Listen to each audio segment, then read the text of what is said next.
Hi guys, this is Ashish, founder of DotSuite.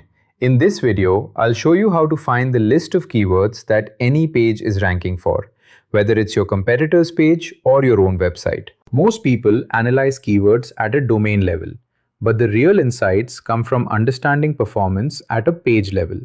Because traffic doesn't come from the entire website, it comes from specific pages. So let's see how to do this. Once you log into DotSuite, go to the left menu under Command Center and select Ranked Pages.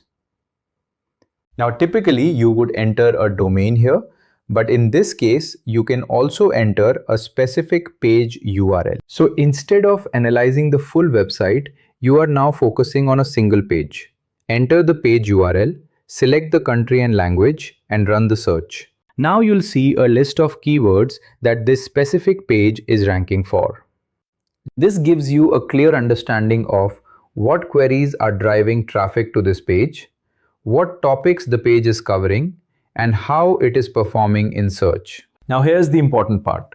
One page usually ranks for multiple keywords, not just one. So instead of targeting a single keyword, you can see the full keyword coverage of that page.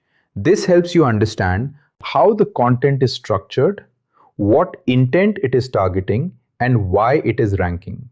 Now you can use this insight in multiple ways. You can analyze competitor pages, improve your existing pages, or create better content targeting similar keywords. And this is where it becomes powerful. Because now you're not guessing what keywords to target, you're using real page level data. SEO is not just about websites, it's about pages. And when you understand how individual pages perform, you can build much stronger and more targeted content. If you haven't tried this yet, go into Ranked Pages, enter a competitor page URL, and explore the keyword opportunities. Link in the description below. Thanks for watching.